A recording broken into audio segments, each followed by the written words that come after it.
Assalamualaikum warahmatullahi wabarakatuh. Shalom, salam sejahtera. Om Swastiastu, Namo Buddhaya, salam kebajikan.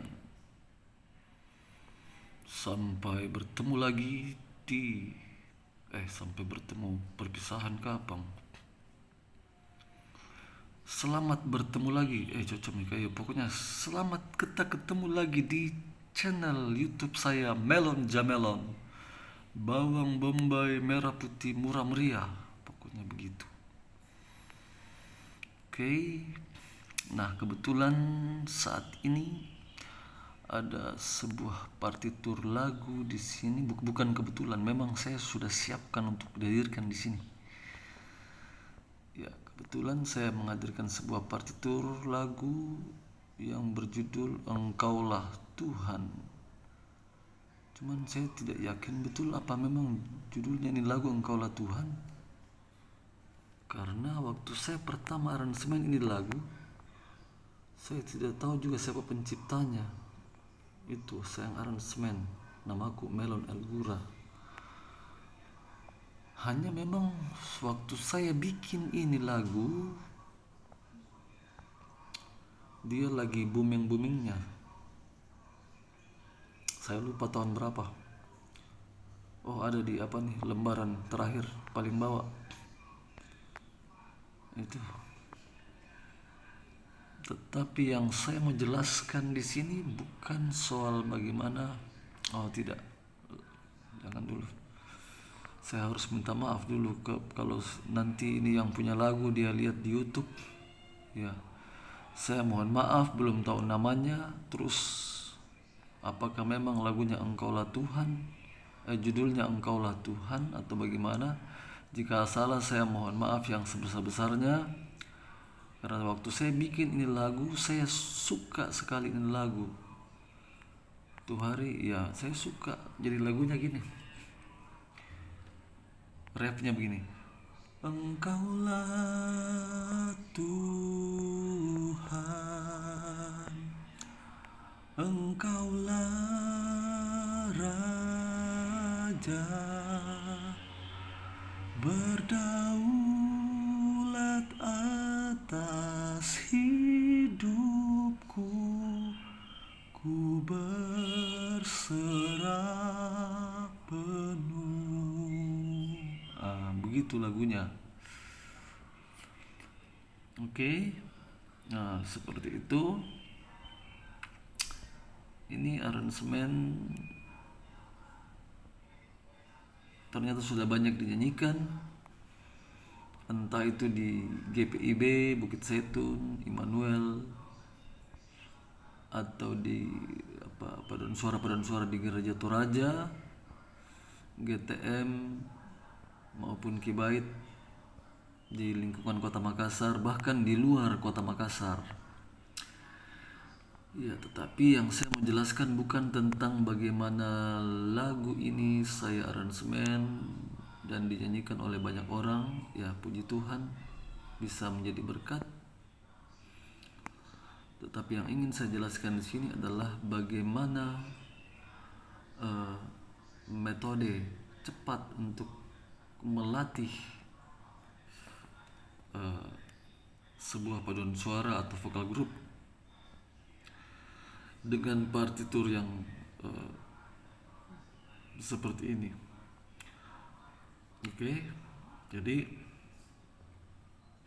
metode latihan secara cepat dengan sistem kerja otak. Jadi seperti itu. Berarti yang saya harus jelaskan dulu adalah otak. Kalau begitu kita iklan dulu. Itu ada jalan kote. Mana lomboknya, sana lomboknya. Tidak kelihatan. Itu lomboknya. Oke. Iklan dulu. Oke, kita kembali ke posisi semula. Nah, Kalau begitu yang pertama-tama yang saya harus jelaskan adalah tentang otak. Oke, saya akan menjelaskan sedikit tentang otak. Ya, jadi otak manusia terdiri dari dua bagian yang integral. Aduh, tunggu, atur posisi dulu. Ya, dua bagian yang integral yaitu otak sadar dan otak bawah sadar. Nah, otak sadar adalah, tunggu dulu, bagaimana caranya menjelaskan ini? Atau kita bicara fungsi saja. Ya, jadi otak sadar berfungsi untuk menganalisa setiap objek yang pertama kali kita temukan atau objek yang baru pertama kali akan kita kerjakan. Nah, fungsi dari otak sadar adalah menganalisa objek tersebut. Oke. Nah, sedangkan otak sadar berfungsi untuk menerima seluruh hasil analisa dari otak sadar. Artinya, hasil analisa dari otak sadar dikirimkan ke otak bawah sadar. Aduh, bisa jadi mengerti ini. Atau saya kasih pakai contoh begini. Tunggu, saya jelaskan lagi. Jadi ternyata bahwa seluruh tindakan, seluruh perilaku kita, seluruh tindakan manusia selama ia hidup lebih didominasi oleh otak bawah sadar. Ya, ada beberapa informasi, ada yang mengatakan bahwa kita hanya menggunakan 5% otak sadar dan sisanya dikerjakan oleh otak bawah sadar. Ada juga yang mengatakan kita hanya menggunakan otak sadar sebanyak 12%, jadi sisanya dikerjakan oleh otak bawah sadar. Jadi berarti kalau 12% otak sadar berarti 82%. Bukan, 12. Tunggu, 12. Salah, enggak bagus juga saya punya matematika ini. Kalau 12% digunakan berarti 88%. Semua dikerjakan oleh otak bawah sadar. Nah, supaya lebih mengerti, saya coba kasih contoh seperti ini. Jadi, seperti yang tadi saya katakan, otak sadar berfungsi untuk menganalisa objek yang pertama kali kita temukan atau objek yang pertama kali akan kita kerjakan. Nah, jadi contohnya seperti gini misalnya. Sudah ini saja ini misalnya. Nah, ini note seperti ini. Begini. Jadi misalnya begini.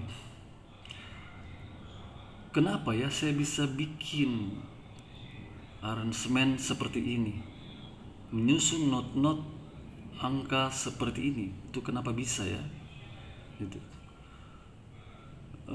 Mungkin orang melihatnya sesuatu yang luar biasa, ya, sesuatu yang bahkan ajaib sekali, ya. Tetapi sebenarnya itu di dalam perspektif mereka, di dalam sudut pandang mereka yang tidak biasa melakukan ini. Sedangkan buat kami yang biasa mengerjakan lagu-lagu seperti ini, itu biasa saja sebenarnya. Nah, tetapi kalau saya mencoba untuk merenungkan kembali bagaimana memulainya dari awal, Mengapa saya bisa seperti ini? Tentu saya harus mahir dalam memainkan not-not angka di kepala. Iya, tentu saya harus mahir naik turunnya. Nah, jadi misalnya dulu saya memulainya dengan apa itu naik turunnya notasi di dalam scale, di dalam skala, di dalam tangga nada diatonis do re mi fa sol la si do. Iya. Do re mi fa sol la si do si la sol fa mi re do. Oke. Nah, saya coba bukan berjalan seperti tangga naik turun, tapi saya coba lewati do mi. Saya coba rasa sudah betulkah itu mi? Saya coba urut lagi. Do re mi, do mi. Oh, ternyata benar, pas. Nah, itu contohnya kan. Nah, itu kan berarti butuh analisa. Nah, inilah yang dikerjakan oleh otak sadar. Atau do sol. Nah, saya belum yakin apakah benar bunyi sol. Saya coba urut lagi. Do re mi fa sol. Oh, pas ya. Do sol, do re mi fa sol. Oh, pas, ternyata pas. Nah, jadi awalnya proses belajarnya seperti itu. Oke, melakukannya secara naik, secara berurut, melakukannya secara turun juga dan berurut, lalu kemudian perlahan-lahan mulai melompat dari satu not ke not yang lebih jauh, makin jauh lagi, begitu terus naik turun sampai menjadi kebiasaan itu, sampai akhirnya bisa bikin aransemen seperti ini. Nah,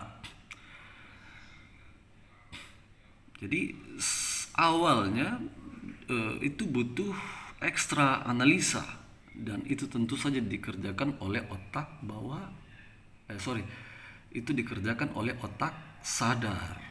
Nah, apa dampaknya? Karena dilakukan berulang-ulang, akhirnya menjadi kebiasaan. Nah, contohnya misalnya begini. Saya memainkan notasi seperti gini. Do, mi, fa, sol, do, sol, sel, re, do, si, do, sol, fa, mi, re, mi, re, mi, do, sol, do, re, sel. Ya, jadi bayangkan itu ketika orang mendengar kita melakukan hal seperti itu, mereka berpikir wah ajaib ya, ajaib. Padahal buat kita itu kan biasa-biasa saja sebenarnya. Iya. Kecuali kalau kita merenungkan kembali bagaimana memulainya dari awal, ketika kita tiba pada keadaan seperti ini, sudah bisa seperti gini. Kalau kita renungkan dari awal, memang betul ajaib sebenarnya. Iya. Jadi kebiasaan itu, kenapa bisa mahir seperti itu? Nah, itu dikerjakan oleh sistem otak bawah sadar.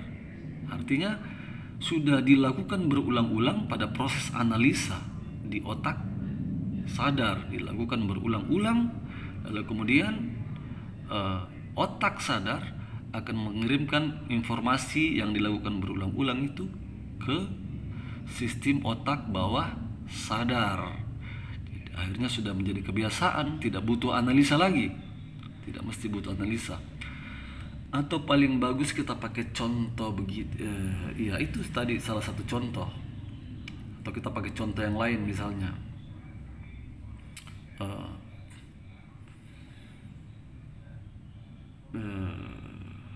misalnya belajar naik kendaraan, ya, naik motor misalnya. Seorang yang berumur 25 tahun, bayangkan 25 tahun dia hidup di bumi, dia baru mau belajar naik motor, katakanlah ceritanya seperti itu. Oke. Nah, ketika dia baru pertama kali memulainya, ketika dia duduk di motor, dia mulai perhatikan semua posisi setir, bagaimana dia harus meletakkan tangan kiri dan tangan kanan, kemudian melihat di bagian tangan mana posisi gas, lalu kemudian di kaki bagian mana posisi rem, dan kaki bagian mana untuk memasukkan gigi. Nah, jadi kan semua butuh analisa seperti itu. Nah, akhirnya dia mulai latihan. Pertama-tama sebelum kasih masuk gigi, dia kasih naik gas dulu, keras. Akhirnya dia mencoba untuk kasih jalan. Dia kasih naik gas, dia mau coba kasih masuk gigi. Tapi persoalannya begitu dia kasih naik gas, dia kasih masuk gigi, akhirnya dia terlempar. Sudah. Pengalaman pertama selama ia hidup di bumi, jatuh dari motor, karena memang dia baru belajar naik motor toh. Itu ya sudah, akhirnya motor lecet. Dia berdiri lagi, bangun untuk mencoba. Dia ulang lagi perlahan-lahan dari hasil analisa, lalu kemudian akhirnya mulai bisa jalan. 1 kali, 2 kali mungkin ya masih jatuh, 3 kali mungkin jatuh, tapi 4 kali, 5 kali mulai tidak jatuh. Seterusnya 1 minggu mulai terbiasa.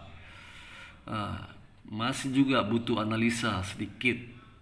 2 minggu mulai terbiasa, 3 minggu sudah mulai terbiasa, 1 bulan makin mahir, 2 bulan lebih mahir lagi, 3 bulan akhirnya dia pergi balap di pantai Losari sana, bukan main. Nah, ketika itu sudah menjadi kebiasaan, itu sebenarnya sudah di over ke sistem otak bawah sadar. Jadi seperti itu. Sesuatu yang dilakukan berulang-ulang dengan analisa, dilakukan berulang-ulang menjadi kebiasaan.